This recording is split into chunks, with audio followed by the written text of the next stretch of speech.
안녕하세요. 환상이 없으면 거래도 없다. 그래서 부동산 거래 절벽이 이미 와 있다. 라고 말씀을 드리고 싶습니다. 사람들이 이제 조금씩 알아가고 있죠. 이제 부동산이 부담이 되고 큰 짐이 된다는 걸 알고 있습니다. 저도 창피한 얘기지만 작년 상반기에 집을 겨우 팔았습니다. 한 2년 걸렸죠. 예. 사실상 집을 사기는 되게 쉽지만 팔기는 매우 어렵다라는 걸 몸소 깨달았죠. 뭐 그런 경험을 몇 차례 겪었는데도 아직 정신 못 차리고 있습니다. 아, 저만 이런가? 아니 다른 사람들도 그런가? 뭐 이런저런 생각들을 좀 하게 됩니다. 제가 이제 처분을 해야 되는 집이 두 채였는데 작년 상반기에 겨우 한 채를 처분하고 이제 한 채를 남겨두고 있는 상황입니다. 어떻게든 다 처분하고 좀 무주택이 됐으면 하는 게 지금의 제 바람입니다. 예, 집을 내놓은 지 꽤 오래됐는데 어, 연락이 안 오죠. 연락이 안 오고 잊을만 하면 제가 부동산 그 중개업 주소에 연락을 합니다. 그러지만 어, 돌아오는 답변은 노력을 하고 있다. 열심히 팔려고 하고 있습니다. 이런 얘기 정도인 거지 실제로 살려고 하는 의향이 있는 사람이 나타났다는 얘기는 아직 못 듣고 있는 상황입니다. 주식과 다르게 부동산은 심리학에 빠르게 작용하고 한번 시장이 얼어붙으면 꽤 오랫동안 거래 절벽이 생깁니다. 예전에도 그랬고 지금도 그렇고 앞으로도 그럴 겁니다. 21년도 7월 달에 서울 아파트 거래 건수가 4,700건, 9월 달에는 2,700건, 10월 달에는 2,200건, 11월 달에는 1,300건, 그리고 작년 12월에는 1,088건이었습니다. 2008년에 거래 건수가 제일 적다고 했던 게 1,500건이었는데 그때보다 더 낮습니다. 점점 더 매매 거래 건수가 씨가 마르고 있다고 보면 되는 거죠. 뭐 뉴스를 보면은 뭐 잠실에서 뭐 한 건 거래됐다 뭐 이런 얘기들도 있던데 거짓말이 아닌 것 같습니다. 예. 실제로 한쪽에서는 거래 절벽이라고 얘기하고 또 다른 쪽에서는 신고가 속출한다고 얘기하는데 뭐가 맞는 말인지 뭐가 정상이고 뭐가 비정상인지 잘 봐야 될 것 같습니다. 앞으로 금리는 계속 오를 거고 세금 부담은 점점 더 커질 수밖에 없습니다. 그리고 영끌한 20대 30대들이 마지막 희생양이 되어 부동산 하락기에 곡소리를 낼 것 같습니다.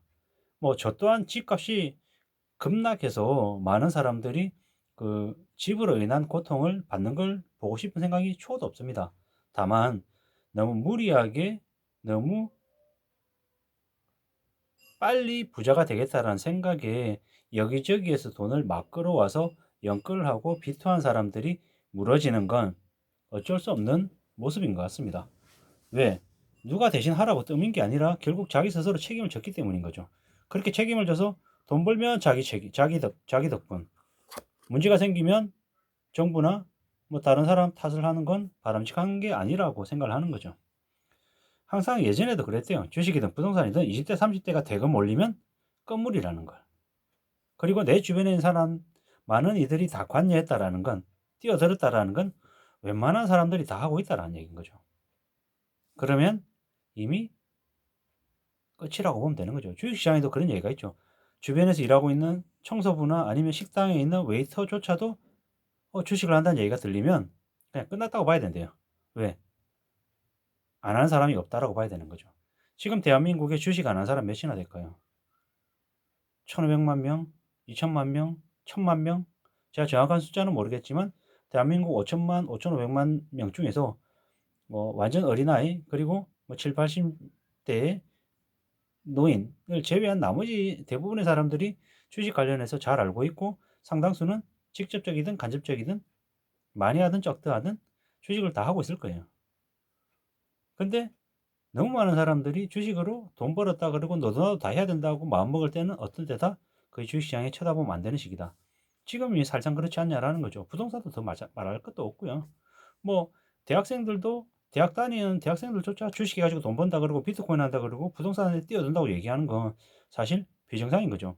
공부를 해야 되고 자신의 능력을 키워야 되는데 가장 소중한 시간들을 집중해야 되는 그때 자산 투자라는 이름 하에 돈을 빌려서 뭔가를 한다라는 건 매우 위험한 모습이라는 거죠.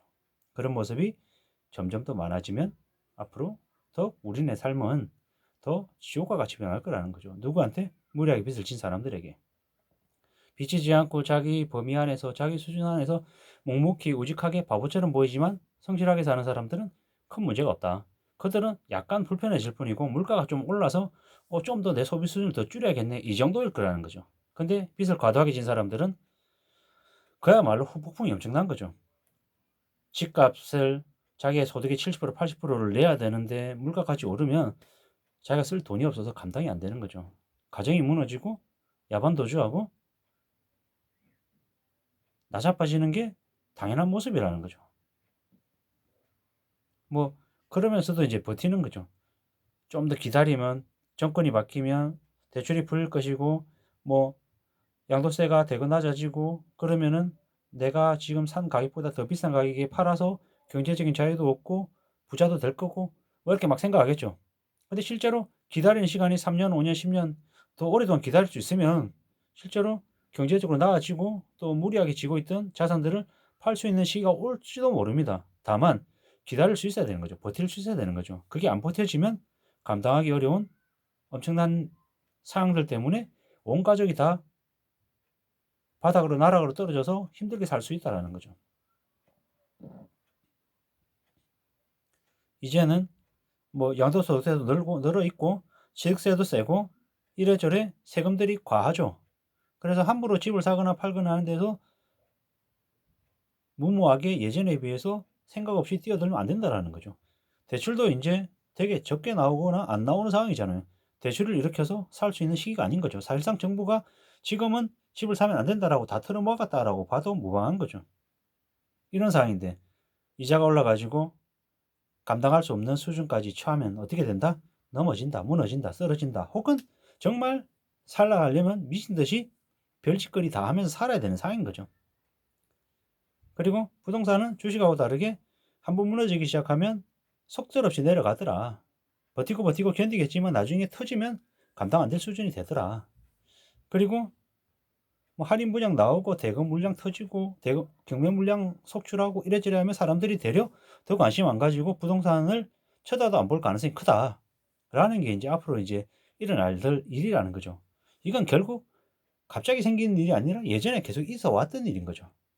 미국이든 일본이든 유럽 어디든 한국이든 마찬가지라는 거죠. 그래서 앞으로 몇 년 이상 동안 거품이 꺼지고 망할 사람들이 대거 무너질 거라는 거죠. 그리고 젊은 사람들, 오래오래 원금하고 이자 낼 수 있는 젊은 사람들은 볼모가 돼가지고 노예가 돼가지고 온갖 그 기득권들의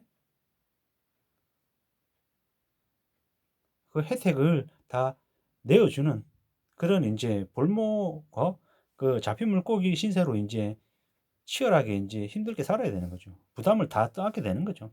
앞으로는 환상이 사라진 현실에서 살게 될 거라는 거죠.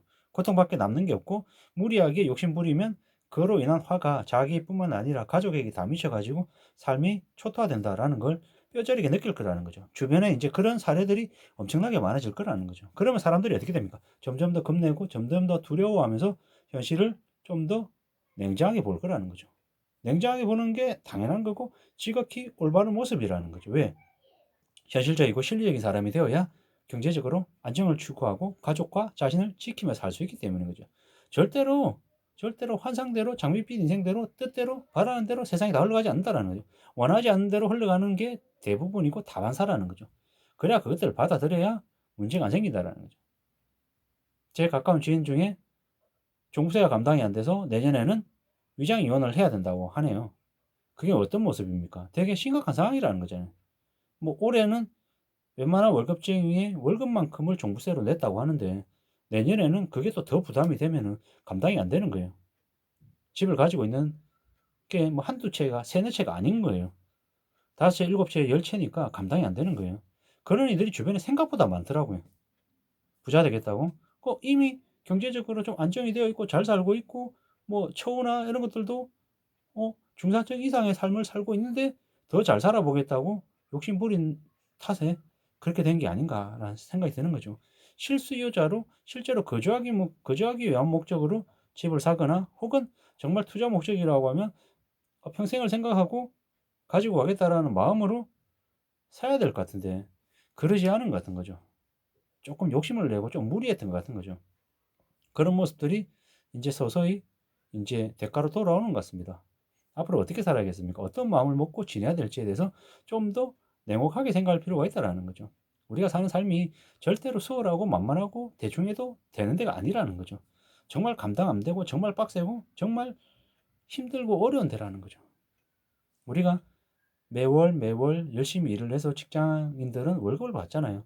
그 월급 받으려고 온갖 수모를 다 견디는데 자산시장에서는 너무 쉽게 생각하는 거 아니야라는 거죠. 자영업 하시는 분들 정말 개또라이 같은 인간들 다 손님으로 다 받아가면서 쉬는 날 없이 열심히 일해가지고 모은 돈인데 그걸 홀라당 이렇게 주식이나 부동산이나 코인에 다 갖다 바친다 생각하면 정말 억울한 일 아니겠습니까? 욕심부리고 탐욕, 좀 더 빨리 가는 길 이런 거 생각하지 말고 정말 자기가 열심히 땀 흘려서 일해서 번 돈을 잘 절약하고 모아서 아끼고 가는 삶이 어쩌면 더 지름길이고 더 빠를 수 있다라는 거죠. 그렇게 살아도 된다라는 말씀을 좀 드리고 싶고 좀 더 냉정히 좀 더 공부하고 대비하고 움직이면서 하나씩 둘씩 차근차근 만들어 가자라는 얘기를 꼭 좀 해보고 싶어서 영상을 찍게 됐습니다. 예, 환상이 없으면 거래도 없다. 부동산에 절벽이 이미 왔다라는 제목으로 영상을 찍어서 올립니다. 아무쪼록 함부로 탐욕과 욕심 부리지 말고 기다리고 또 기다려서 자기가 원하는 바를 가져가시는 저와 여러분이 됐으면 좋겠습니다. 감사합니다. 고맙습니다.